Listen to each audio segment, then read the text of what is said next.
Hey, Danielle here, and you are listening to the Spa Marketing Made Easy podcast. We have been producing this show since 2018, and we have hundreds of episodes that are filled with inspiration, education, marketing strategies, and more, all just for aesthetic professionals. Right now in this season, my focus is creating content specifically for spa CEOs who desire to build a profitable, systemized spa that generates a minimum personal income of $100K per year without sacrificing your family time or burning out. If that is you, you are in the right place, my dear. I am so happy that you are here. Now, on today's episode, we are diving into a marketing budget deep dive with my dear friend and APA partner, Miss Tara Zerker. Now, Tara has been and will continue to be our go-to referral partner for all things ads. In fact, I used to pay agencies lots and lots of money. I'm talking like $3,000 to $4,000 a month to manage our ads. And that was really until I gained the confidence in myself with Tara's support and her program, Successful Ads Club, that I could actually bring ads in-house. That move, you guys, saved me about $30,000 a year. Can you believe that? $30,000 a year. And when I think about how much that adds up over the years, we're talking about 6 figures of savings plus, right? By doing them in-house. We were able to shift and change our ads as we saw fit. Nobody knows our brand like we do. And that, like, our results started going up higher as well. Was it fun? No. I will be super honest about that. I'm not going to sugarcoat it, okay? I did not enjoy the process, but was it worth it? 100%, you guys. It was worth it a million times. It was a short-term pain for a long-term gain. So one of those things that I have absolutely zero regrets on. And if you're interested in learning how you can either start doing ads yourself, if you have not really kind of dipped your toe in that pool, or if you're like me and you're like, gosh, I'm spending so much money on ads and I just want to figure out how to bring this in-house and save myself that much money, then I want you to click the link below this episode to get registered for a free training that Tara and I are hosting together on July 14th. Okay, that was just a little side note, but let's get back to the purpose of today's episode, and that is to dive into ads budgets, to really get clear on how much should you be spending on marketing. So we're breaking it down to marketing in general, and then how much of that should be ads, how much should that be traditional marketing, all of those fun things that we get to play around with and do as spa CEOs. So I hope you enjoy this episode, and I hope to see you in July at the training that Tara and I are hosting. All right, let's go ahead and play that interview. All right, Tara, welcome back to the Spa Marketing Made Easy podcast. I don't know how many times you've been on, but I love that you're here again. And I think that, talking about marketing, talking about ads is always something that is evolving and changing and growing as the market and the economy shifts, the way that we're doing things. And so today I wanted to specifically dive into budgeting. Because budgeting is how much are we supposed to be spending? How do we, I feel like when people pick their ad budgets, they're just kind of, that sounds like a good number, but like, do you see that? I mean, I used to do that. All the time. Absolutely. And then it was like, okay, no, if I want to be really strategic and I want to really get into the numbers, I want to look at the percentages that I'm spending specifically on marketing. And it doesn't have to be all on ads or all on SEO or all on events or referral programs, but we definitely want to take that total marketing budget and then allocate what is working and what is making the most sense right now. 100%. And I think the more that you can think of your business and look at your business through the lens of percentages, because how many of us, myself included, that's how I used to do budgeting too. It's just like, I don't know, maybe this amount, like just kind of guessing your way through. that is not your most effective way. So we really step into more of that stronger sort of business The more posture. sophisticated, more Yes, sophisticated business owner as absolutely. we kind of grow and evolve. And when we started really getting into our numbers and really diving into like profit first, and in profit first, you do everything in percentages, right? This is probably 5 or 6 years ago that I was like, oh, we need like Yeah. a percentage for our marketing budget too. So um, let's talk about kind of the different stages a business might be in, or different goals that a business might have, and how we're looking at like how do we know what a healthy budget should be for those different businesses? I love it. Okay, so when I'm thinking about budgeting, I always want to think of my business. You're thinking of it in kind of three stages of growth. And really, your business is probably going through all three stages of these growth markers every single year. So there's maintenance, there's growth, and there's hyper growth. And so, should I just take us through, Daniela, kind of each Yeah, one? yeah. And okay. So if you're in maintenance mode, and just kind of think to yourself as you're listening to us today, like which place am I in right now? You're probably just kind of maintaining your current numbers. You're covering attrition essentially. If you know you lose an average of 7 clients a month, you're just covering those 7 clients and you're just kind of maintaining your capacity. And there's certainly times of the year where you might be in that stage. I mean, maybe if you're a solo SD, you might just be, maybe summers are a little, not only are they slower just in the spa world in general, but you might also have kids out of school and maybe you're just trying to maintain certain, client What we percentage. what we see in spa on average is that you're going to lose about 20% of Yeah. your patient base or client base every year. And so just plan that you want to add 20% new clients to whatever So that good. active number is. And it's really important to not get attached to that, because people move, people get pregnant, people's financial situations change, people find other locations that are a better fit for them, and all of it is okay. It's just, if you plan for that average of 20%, that's your maintenance mode that we're wanting to spend our marketing dollars to recoup, to stay at that level. So good. The next stage would be growth. So this is where you're looking to grow your revenue. And everybody always says they want growth, but when you really look at it, there may be times of the year where you're not planning for as much growth, right? So this is like you're really looking to grow your revenue month over month. And then we go into hyper growth. And it sounds exciting, but listen to what hyper growth is. Hyper growth is when this is your cheapest time of the year to acquire clients. So we're thinking this might be a Black Friday for some of you, maybe right, as fall starts. Like these are just periods of time where it's really easy to acquire clients. I'm also thinking of beginning of the year. It's another beautiful time for this stage. But there's a but. You are willing to sacrifice perhaps a tiny bit of your profitability in order to have this hyper growth stage where you're getting a ton of clients and that's going to pay off long term, right? So you don't want to be in a hyper growth for longer than 2 to 3 months. Your bookkeepers, CPAs would get very angry with a suggestion of staying in hyper growth for longer than that. So, and the reason why, and you're going to hear when I go back through this kind of timeline or these markers again, you're going to hear the percentages, and it's going to make sense why hyper growth, you're sacrificing just a little bit of something else in order to get into that stage. So when we're in maintenance mode, we want to spend, and I would just ask yourself, like, am I overspending or underspending? So this should be pretty easy to calculate.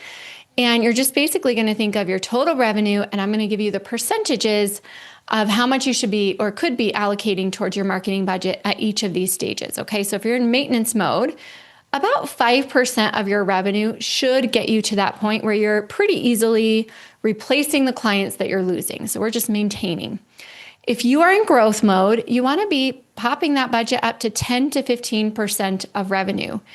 And that should be fairly comfortable. It shouldn't be, affecting too many other things. And then when we go into hyper growth, that's where you're willing to bump up even a little bit further to 15 to 20% of your revenue.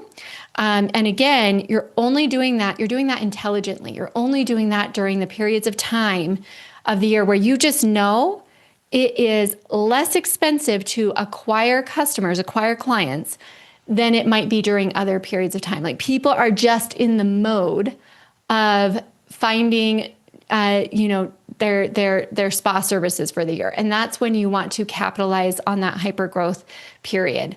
So when you think through that, it should be pretty easy to start thinking to yourself, am I underspending or overspending? And I will tell you that overspending is rarely the problem. Danielle, I would love to hear your thoughts, but for the most part, when I see folks and we go through kind of their P&L, they're dramatically underspending, typically. I see that a lot in spa. And I think that, when someone's first starting out, typically we see them starting out as a solo provider and, they're doing the work in the room. They're trying to operate and grow the business. Or if they're hiring somebody, they're either overpaying them or, so they feel like there's no money at the end of the month. And so to think about investing, thousands of dollars into marketing, they're looking at it as an expense rather than an investment. And so that's why it's incredibly important to be comfortable with your numbers and really track, like, okay, if I am doing, let's just say that I have a $250,000 business. I love getting my calculator out here. Yes. So 250,000. So if I break that down, divide by 12, I know that's not how it all typically works out, but on average, I'm doing about 21,000 a month. If I multiply that times 5%, that's $1,041 a month that I would be spending on marketing. So we may say that we want to spend $500 on ads and then use the other $500 for your other marketing activities. Well, if you spend $500 on ads and then you're getting clients coming in, what we have to look at is what is the client going to spend over the course of their relationship with you as a business. It's not just recouping that $500 and then saying, okay, well, they did a facial and then they bought some retail product. It's what are they going to spend with you over the course of the year? And that's why this might take us down a different rabbit hole, but I think it's so incredibly important to know who you are and who you serve before you really dive into ads, because targeting the wrong person can really lower your retention rate. And then you can feel like, well, ads don't work. Well, no, it's that you're just throwing ads out there to anyone out there. We have to speak our ideal client's language, that we're connecting with them on a deep personal level, that we understand their needs and desires. And so if you have that piece dialed in and know who you are and know who you serve and what problems you're solving for that individual, then you're attracting the right person. That's going to get you an ROI way more than, the $500 that you spent on the ads. I mean, that's so powerful. And I think there's even layers of wisdom there, just in general.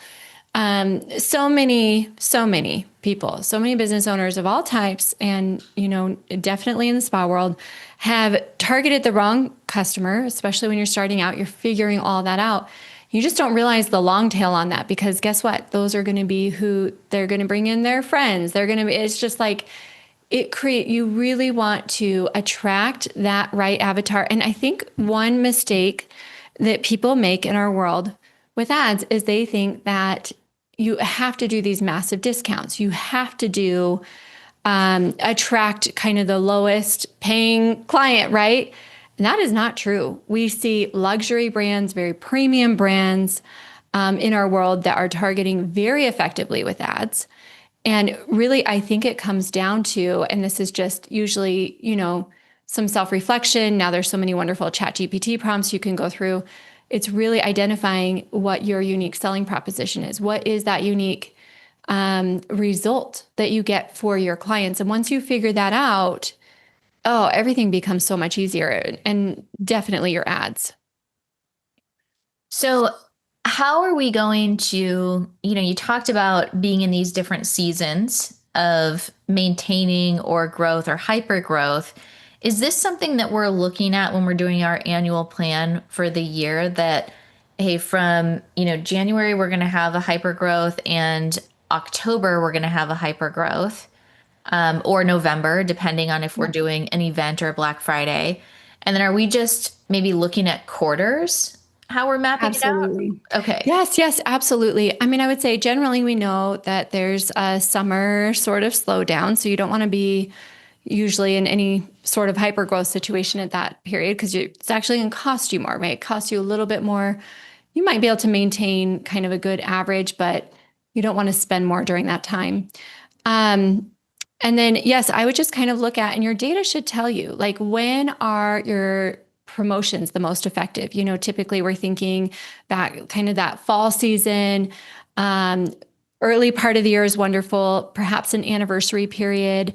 Those are typically periods where it's like, and hypergrowth doesn't need to be a full 3 or 4 months. It can be 1 month where it's like, we're going to increase our ads budget this month, knowing it's our anniversary month or whatever it is. And we typically just get a lot of client activity, new client activity. And so we want to capitalize, increase the budget a little bit during that period. No, we might see a little bit less profitability percentage wise during that month, but that's okay because back to what you said earlier, that lifetime value Mhm. more than makes up for it. Okay. So we're mapping this out in terms of timeline of when we're going to do it. We're mapping it out. Are we then adjusting our budget based on what actually comes in? Because I know we like to do projections when possible, but sometimes it's over and sometimes it's under. So are we just kind of carrying over the budget to the next month and seeing Yeah, and adjusting it absolutely. in that Yep. way? Okay. Yep. And something for people that are nervous about this, maybe you don't have as much data to kind of inform. Sometimes I'll say, well, then go with last month, that revenue that already came in the door, base your budget on last month. So if last month, I don't know, let's say we had a $20,000 month, then let's take, maybe we're in growth mode. Maybe we want to take 2,000 of that. And I think something that we want to pull out here as well, and you mentioned it earlier, is that's not all going to ads. I know I'm an ads person, but you don't want that all to go to ads. An ideal split would be 50-50. 50% you're kind of organic, but not organic, but you're more like analog activities. Maybe you're sending a mailer. Maybe you are going to be present at a couple of community events. Like those things are very, very good. And then 50% goes towards those digital, opportunities, your Facebook ads, your Google ads, things like that. So you want to diversify that marketing budget, but that would be a very, very good way to do it. So if you're nervous and you don't really have enough like year over year data, then just go based off of last month, or maybe it was, May of last year. If it's May this year, May of last year, so there's ways to kind of look at that. So you're not just, throwing a Hail Mary out there and hoping for the best. So that's a great bit of advice for someone who maybe is not budgeting at all. And, like that's how we get started. So if that's you, like just take this next step and say, okay, I'm going to start treating my business like a business. I'm going to step in. If I want to be a 7-figure spa owner, I need to start acting like that now. And that is the way, like 7-figure spa owners are creating budgets. They are out there marketing, they're testing things that are working for their businesses. The other piece of advice that I want to touch on here when we get around budgeting and kind of the how we're looking at how it's working. I like to keep track of where your leads are coming from. So if you have, X amount of new clients or patients from Google or SEO, X amount of new patients from ads, and then X amount of new patients from referrals. You want to also really look at the quality of that lead. And so if let's say that you have 50 new people that came in from search and you have 30 new people that came in from ads, what you want to do, and this would really, I would love to see this over like a quarter basis, really looking over like a 3-month time span. Take everybody that came in from SEO and check their retention rate and check what they spent in your business. Do the same thing for ads and do the same thing for referral. You may have less from ads, but they may be more qualified leads. And so that's going to help you understand, how do I diversify that budget more? If I'm getting better quality leads, then I want to make sure that I am taking my percentage budget and really putting it into the lead source. And this might change. It may change from quarter to quarter. So you may have one quarter where ads is outperforming Google and vice versa. And so it's really important for you as the CEO, getting into the numbers, looking at these types of things and paying attention to these types of things, because that will make your dollar go so much further and help your business to be more profitable. The one thing that I can tell you for sure about marketing is that it always changes. It's the basic concepts are there, but there's always going to be things that are shifting and changing in how we are getting the attention of our ideal client. 100%. Yes, that's so good. And I feel like you don't need to be a trend chaser necessarily, but to understand and just keep a pulse on where the market kind of is. What I want to say about that is, like, don't chase like micro trends, like what's popular on trending right now on social media probably isn't as important as which platforms your client is on. Mm-hmm. And trace kind of paying attention to or keeping a pulse on those like bigger trends, right? The macro trends of where people are at, how they're interacting. I mean, we see things like, I know you talk about this often, but just the importance of things like Google reviews. Mm-hmm. And how much the customer behavior has changed over the years, to where it used to be a little bit more like somebody would see your ad, they go and kind of do the thing you wanted them to do. But now they see your ad and there's several layers that they go through. They go and they Google you, they read your review. So you just have to understand those macro kind of where your entire online presence, and how people are going from point A to point Z, which is ultimately booking with you. So good. So I know this is a little bit shorter of an episode than we typically do, but I want to keep this really focused on budgeting. And if you're listening to this and you do have some gaps in your schedule, or you do have some time that you can focus on strategy of your business, this is what I want you to focus on. I want you to look at the numbers. I want you to look at your budget. I want you to see where your leads are coming from.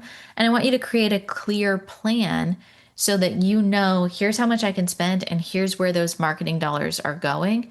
And be sure that you have time allocated to track the leads that are coming in and understand. And that can be done through a simple tagging system in your CRM. You want to make sure at the front desk that they're asking, where did you hear about us? We want to make sure that we're collecting all of that data. That will make you a very sophisticated business owner.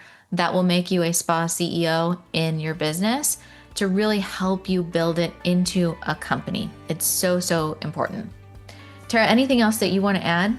Oh, this was great. I always love being with your community, Daniela. And, I would just say, just as you start to get really comfortable with these numbers, you're going to start to feel that you really are able to pull the levers and control the revenue and really your destiny.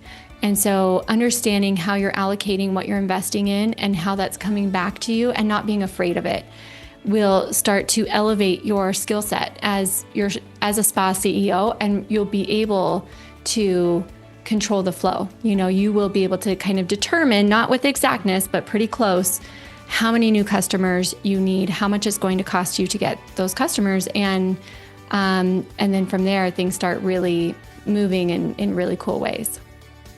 Love it. All right. Well, as always, if you want to keep this conversation going, please head on over to the Spa Marketing Made Easy Facebook group. We've got all the information on our free trainings and tons of videos and resources to help you build your business. We will catch you on the next episode.